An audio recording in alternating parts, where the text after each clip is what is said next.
The movie opens up with our main character, Hutch Mansell, seemingly injured and being interrogated by two police officers. His hands are cuffed, and it looks like he's committed some crime. Soon, he lights a cigarette and opens up a tuna can for his cat, which comes outside from his jacket. Two officers are sitting across from him, asking him questions. They inquire about his name, and he replies, "Title card." The scene then flashes to the past, and we know that Hutch is an ordinary guy leading a mundane life. He's married to Becca, a successful businesswoman, and they have two children together. Hutch works as an office employee in his father-in-law Eddie's metal fabrication company, but the monotonous work is taking its toll on him. Adding to his troubles, his son Blake shows no respect and barely acknowledges his presence when he comes home from work. In simple words, he treats him like a loser. At home, there is an emotional disconnect between Hutch and his wife Becca. They sleep on opposite sides of the bed, separated by a pillow. Hutch's sense of frustration and loneliness is ever growing. However, there is his daughter Sammy, who loves him a lot and enjoys spending time with him. Hutch is also very sensitive to her and takes good care of Sammy. One night, a dog's barking interrupts their peaceful sleep, alerting Hutch. He gets up to investigate and checks on Sammy, who is sound asleep in her room. As he descends the stairs, he makes a shocking discovery. Two intruders are breaking into their house. Filled with fear and adrenaline, Hutch grabs a golf club for protection and tries to discreetly call for help. Unfortunately, the female intruder notices Hutch making the call and points her gun at him,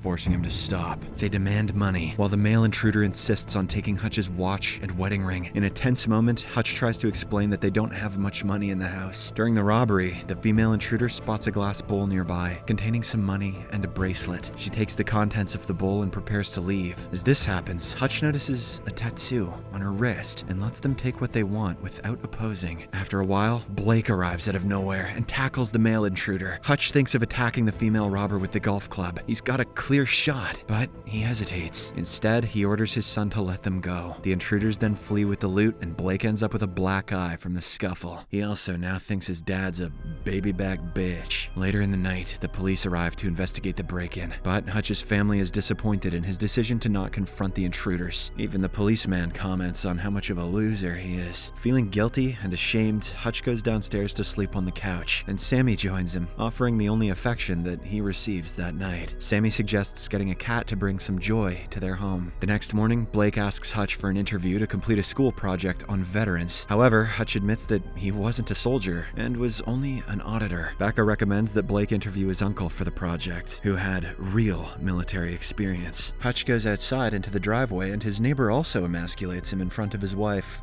Later at work, Hutch is approached by his brother-in-law Charlie, who belittles him for not being able to confront the intruders. If only Hutch was as much a staple of masculinity as every other man in his community. Charlie also provides Hutch with a gun, suggesting that he use it next time. After the conversation with Charlie, Hutch meets his father-in-law and proposes to buy his entire business. Unfortunately, the old man refuses his offer, suggesting he come with a good price next time. After this, Hutch goes to his office, locks the door, and contacts his adopted brother Harry through a radio. He shares everything that happened during the break-in, explaining why he didn't attack the intruders. He mentions that he realized that they were young, scared, and desperate for a small amount of money. Hutch also reveals that their gun wasn't even loaded, and they were doing all of this due to some compulsion. Harry assures him that he did the right thing and advises against any reckless actions. Hutch also visits his father David at the nursing home, reminiscing about his past self. In the evening, when Hutch returns home, he finds his family getting ready for dinner, but there's a noticeable tension. Blake barely acknowledges his presence and seems angry for not helping him the previous night. However, Becca asks about his day and suggests that he sit in for dinner. On the other hand, Sammy seems quite upset, and when Hutch inquires about it, she mentions that she has lost her kitty cat bracelet, which she kept in the bowl. Hutch then remembers the intruders taking everything that was in the bowl during the break-in, and that's the last straw. Feeling determined to get back what his daughter is looking for, Hutch visits his father and takes his old FBI badge and gun to track down the burglars. After this, he visits a tattoo parlor where some people make fun of him. However, as soon as they notice a tattoo on his wrist, they change their attitude and thank him for his service. They also provide information about a person with a similar tattoo that he is looking for. With this lead, Hutch locates the couple who looted his house and confronts them, urging them to return his watch and Sammy's kitty cat bracelet. Give me the goddamn kitty cat bracelet, motherfucker! fucker,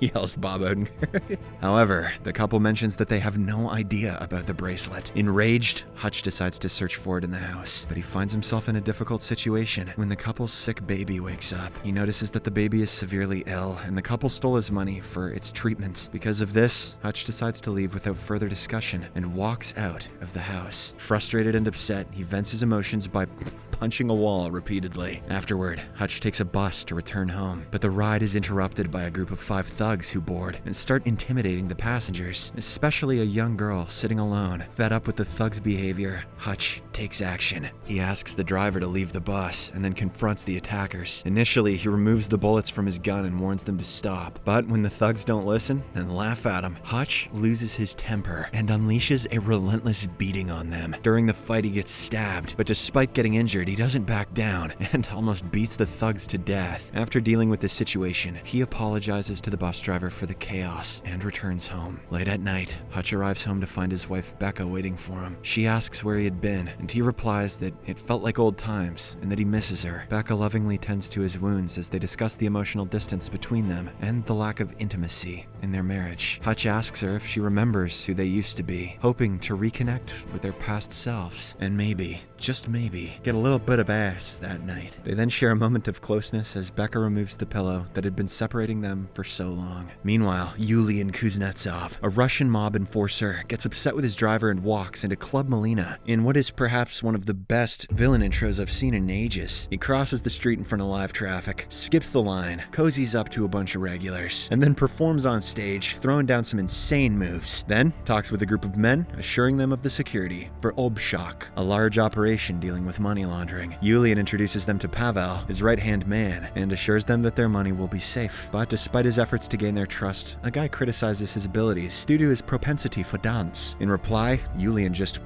straight up kills one of their associates to prove a point and demonstrate how dangerous he is.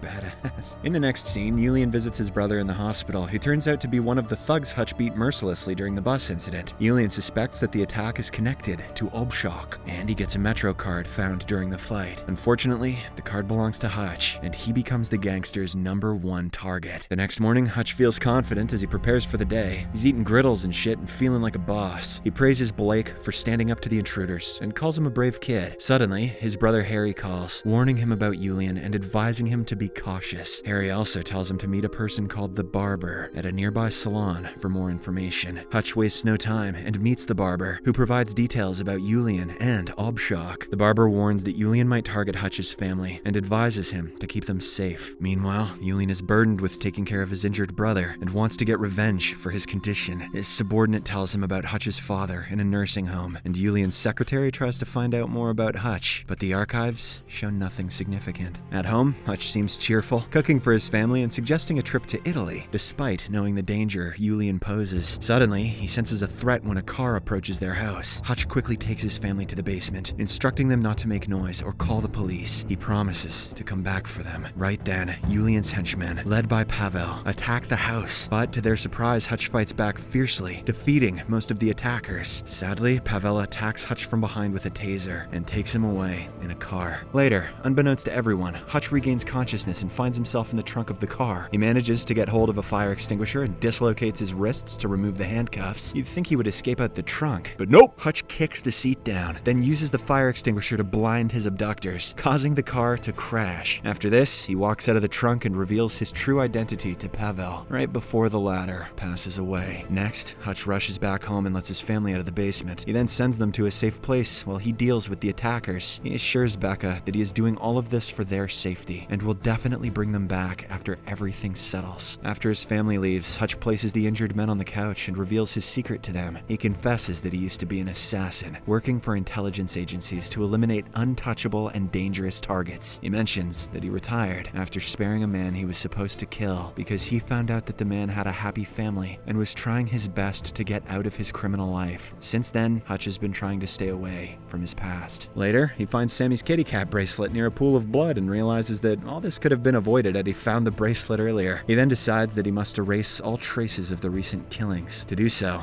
he sets his house on fire, with Yulian's men still inside, and takes photographs of his family before leaving. He then steals his obnoxious neighbor's car and drives away. On the other hand, two assassins arrive at the nursing home and go straight to Hutch's dad, David's room. But the old man surprisingly takes them both down in a go. Shotgun pappy, bitch! In the next scene, Hutch visits his father-in-law Eddie and pours a bag of gold bars on his desk, announcing that he's buying the company. Hutch then temporarily closes the factory where he has gathered weapons and ammunition on his desk. He is aware that Julian will not leave him alone and is preparing for the final battle. Harry also contacts Hutch on the radio and he shares his plan with him. Following this, Hutch heads to the location where Julian's men are counting the Obshock money and opens fire on them. After everyone is dead, he sets fire to Julian's valuable artwork and the piles of money. Then he goes to meet Julian and his henchmen at the club. The gangster boss is singing his ass off and is then shocked to see Hutch sitting at a table in the crowd. So he approaches him, but suddenly Hutch reveals an explosive device hidden under his napkin and he holds the detonator. He suggests Julian sit for a table talk and the latter hesitantly agrees. Hutch then tells Julian that everything he had is burnt and now he has two choices: either come after him or take what little remains and flee. Hutch also suggests Julian forget him and live a normal life before leaving the club. Hutch goes to his car and crosses his fingers at the wheel, revealing that he still wants to be a badass, and he's kinda hoping Julian's not done with him. Sure enough, an enraged Julian orders all of his men to go after our hero. Hutch somehow manages to dodge the attack and diverts them to his factory where he has set up his weapons. Unaware that David and Harry are inside the factory to help him, Hutch strategically sets up deadly traps to eliminate the gangsters. To his good luck, Julian's henchmen trigger the traps, and most of them get killed. David and Harry then kill the remaining minions with their impeccable combat skills. However, the notorious Julian manages to land a shot on Harry. Shortly after, when Hutch realizes that they have run out of bullets, he charges at Julian with a bulletproof glass shield, carrying a claymore mine attached to the front. He detonates it strategically as soon as he reaches Julian, killing him instantly. After everything is settled, Hutch calls Becca and leaves a loving message, informing them to return home. The scene then shifts to the scene from the beginning of the movie, where two police officers are interrogating Hutch. Right then, both of the officers get calls from their seniors, who suggest they leave Hutch alone, without filing any charges. 3 months later, Hutch and Becca are buying a new house when he receives a call, suggesting that his services are still needed for the intelligence agency. Hutch then inquires with the broker if the house has a basement. The movie ends with Harry and David driving in an RV filled with guns, heading to an undisclosed location along the coast. They are well aware that they may need the weapons at any point in their lives. Subscribe for more videos like this, turn on notifications, and leave a like to help the channel out. Thank you for watching.